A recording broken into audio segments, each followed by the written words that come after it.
Ô, Rodrigo, assim, pouco antes da gente começar, tu me mostrou uma pedrinha. É. Deixa eu ver essa pedrinha aí. Não é bem treta, não, mas... Primeiro vê esse aqui. Quase que eu dei um pulo, cara. Olha, já dizia o sábio Salomão, ninguém é hétero quando a barata é voadora, né? Mas por que eu tô mostrando a barata? Você vai entender. Tá bom. É porque, assim, não quero treta, mas há pouco tempo eu fui desafiado aqui. Então, o Sérgio veio aqui, ele fez um Ciência Visita aqui no Flow, e eu e o Jean estávamos na mesa e a gente estava falando mesmo de um... E, aliás, Sérgio, um abraço pra você. Eu estou lamentando você não estar aqui no bate-papo, de coração. Você sabe, com muito respeito. E uma das coisas que o Sérgio falou é o seguinte, eu vou trazer um fóssil aqui, e eu sei que foi o recorte, não foi exatamente o que ele falou, mas no recorte, assim, o Sérgio Sacani desafia Rodrigo. E colocam lá, né? Eu vou trazer um fóssil que eu tenho na minha casa e vou provar pelo fóssil aqui, vou medir o fóssil aqui. Achei que foi uma força de linguagem, porque ninguém tem como medir um fóssil em loco assim, se você não tem aparelhagem laboratorial para pegar, né, toda a questão ali do... Ele vai falar melhor de datação do que eu, mas já que ele não veio, eu vim e trouxe o fóssil, que era para ele trazer. E esse fóssil, você pode... Vê qual câmera que tá com o melhor close aí. Deixa eu ver. Não sei se é a do centro aqui, você já conhece aí. Aí, Genzão. Pega aí. Isso aqui é só abrir, né? Pode abrir. Aí dentro, essa baratinha, você vai entender porque que eu dei a barata também. Isso aí é um trilobita.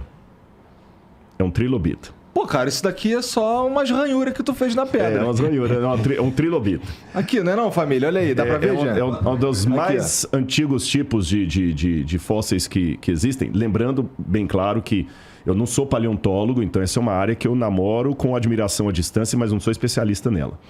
Só que, olha que interessante. Eu vou deixar até que o Marcos fale mais sobre isso. Um fóssil desse, por que eu coloquei a barata? Se, pela lógica, essa rocha aqui tem milhões e milhões e milhões de anos, e o fóssil está dentro dela, então ele tem que ter mais tempo ainda. Lógico. Se você pega uma caixa e coloca cimento em volta, e o cimento tem 400 anos, a pessoa que está ali tem que ter no mínimo 400 anos, porque o cimento está fora. Concordo. Só que, se eu deixasse uma barata como essa, ao relento, quanto tempo, ou mesmo ao relento ou sob condições, não importa, quanto tempo daqui a 3 meses, o que sobraria dessa barata? Nada. Nada. Mas aqui sobrou tudo. Como é que aqui pode ser milhões de anos? É a pergunta que eu ia fazer para o Sérgio. Se tem milhões de anos, eu não estou chamando o trilobita de barata, mas só fiz uma comparação. Se ele ficou milhões e milhões de anos para se fossilizar, não era para sobrar absolutamente nada. E como é que vocês, então, explicam isso daí? Antes de passar a palavra para o Marcos, eu queria dizer 2 coisas para a galera que está escutando a gente. Eu não quero dar carteirada, não é essa a questão, mas por que eu pedi o Marcos para vir? É muito simples. Eu vou dar um exemplo aqui, a galera vai entender. Eu não gosto de treta e faço aqui à distância, sem nenhuma demagogia, um elogio ao Sérgio. O Sérgio sempre se demonstrou muito educado. Assisti poucas coisas dele, confesso. Mas sempre se demonstrou educado, diferente do Pirula, por exemplo, que é desbocado, que quer ganhar no xingamento, no palavrão. Acho que, sabe? Você já tretou com o Pirula, cara? Ele tretou comigo, eu não tretei com ele. Ele tretou, você tá entendendo? Aí fala com minha vaquinha, porque eu não vou dar nenhuma resposta pra ele. Com quem? Fala com quem? Fala com minha vaquinha. Entendi. Não, sério, porque eu acho o seguinte, quando o camarada começa a xingar palavrão, é porque ele já não tem argumento. Quando ele perde a postura... Quando o cara é acadêmico, ele sabe discutir com classe. Quando ele abaixa, é igual a mulher brigando na feira. Você entendeu? Uma mulher de classe, eu assisti um filme uma vez, Vestida para Matar. Muitos anos esse filme. E eu lembro de uma cena que era uma menina que ela era toda doida, delinquente e tudo, e aí ela pensa que morreu, ela foi condenada à morte, mas o FBI fala assim, olha, você não morreu, a gente deu uma injeção só para descansar, mas aquela morreu e você vai se tornar uma assassina de aluguel e você vai viver. Ela aceitou, e ela foi treinada por uma mulher lá do FBI. Filme. E aí, ela queria discutir tudo na base da pancada. Aí a mulher, que era clássica, falou assim, não, você quer vencer um inimigo, seja clássica. Você não vai na base da periferia.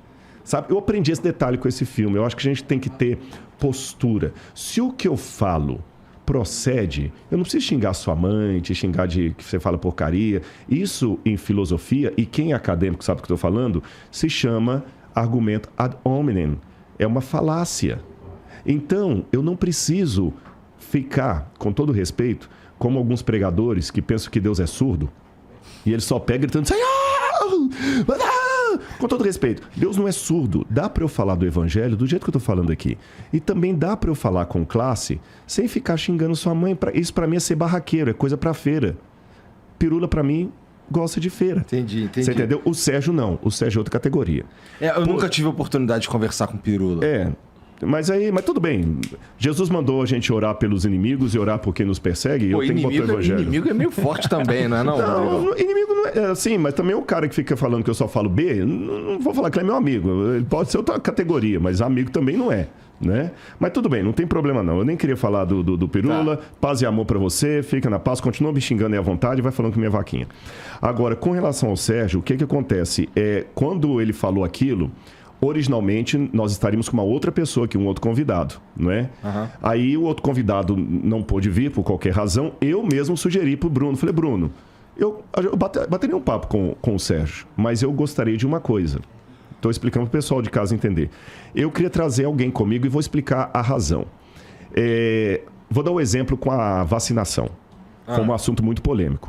E eu ouvi médicos defendendo a vacinação com todo o argumento médico e ouvi médicos criticando a vacinação com todo o argumento médico. Eu tomei minha decisão, não vou falar qual é aqui agora para não gerar polêmica, esse não é um tema. Eu tomei minha decisão sobre a vacinação pelo que eu ouvi. Mas, se um médico, vamos supor que minha decisão foi contra a vacina, e você me trouxer aqui para conversar com um médico que é a favor da vacina, ele vai me dar carteirada à torta e à direita, porque a área dele é medicina, não é a minha. O contrário também seria verdadeiro. Se eu fosse a favor da vacina, fosse conversar com um médico que é contra, ele dá carteirada. Então, o que acontece? Como esta... É mais ou menos a minha posição com qualquer programa que eu faço, né? Não, mas você é inteligente, eu não estou puxando seu saco, não. Então, o que acontece? Na área do conhecimento, tem aonde você se especializa e onde você não se especializa. Se eu fosse conversar com o Sérgio sobre arqueologia, sobre a crítica textual do Antigo Testamento, sobre hebraico, empréstimos da língua persa no livro de Daniel, coisas técnicas que eu dei aula semana passada na pós-graduação do UNASP. Não estou me exibindo, não. Por exemplo, a questão da escrita cuneiforme acadiana, ou como é que eu sei a datação de uma cerâmica romana diferente de uma cerâmica bizantina, ou do período do ferro. O Sérgio também vai boiar, porque não é a área dele. Você está entendendo? Mas como ele me chamou para um terreno que é a área dele, eu quis trazer alguém que é da área, até para falar assim, que eu não estou falando bobagem. E acho que é importante o pessoal conhecer o currículo do Marcos, porque o Marcos, eu não estou aqui para enaltecê-lo, ele foi até a aposentadoria professor da Unicamp, tem um recorde brasileiro nacional de publicação de artigos científicos em Qualis A. Tem uma reação química. Com o meu nome, sim. Com o nome dele. Então, quer dizer, o cara não é porcaria. Desculpa, ele não é um youtuber. Você tá entendendo? Ele não é um youtuber que fica falando um monte de coisa, não. Ele é acadêmico. Só pegar o Lattes. Você quer saber? Pega o Lattes. Pega as publicações. Aliás, eu tô precisando alimentar meu Lattes. Eu tenho precisando colocar mais artigo acadêmico ali. Pega o Lattes, o currículo Lattes da pessoa, o que ele ensina. Então é que ele não vai pregar para ninguém. Ele vai falar de ciência. Mas, por alguma razão que eu respeito, embora me surpreenda, o Sérgio preferiu não vir. Mas como naquela fala do programa, que foi o recorte, ele falou que ia trazer o fóssil, então eu trouxe o fóssil. E aí a pergunta que você fez é a pergunta que eu gostaria de fazer para o Marcos. Eu, como leigo em paleontologia, a pergunta da barata eu faço para isso aqui. Se a barata deixada aí na natureza, em 3 meses eu não tenho nem as asas dela, como é que um trilobita deixado milhões de anos foi fossilizando aos pouquinhos e manteve tudo, inclusive o olhinho muito bem feito. O próprio Charles Darwin falou que o olho é a parte mais complicada da evolução, porque você não consegue explicá-lo através da evolução. E o trilobita, qual é o ancestral do trilobita? Quando ele aparece lá você tem vários períodos, cenozoico, fanerozoico, ele vai explicar isso. Então, eu não consigo ver como é que isso aqui tem milhões de anos e preservou, inclusive, toda a estrutura do ser. Eu só consigo ver isso aqui como um soterramento instantâneo que, de certa forma, petrificou o bichinho de uma vez só. Porque se ele ficou ao oxigênio, exposto ao ambiente, por uma semana, já não seria mais um trilobita.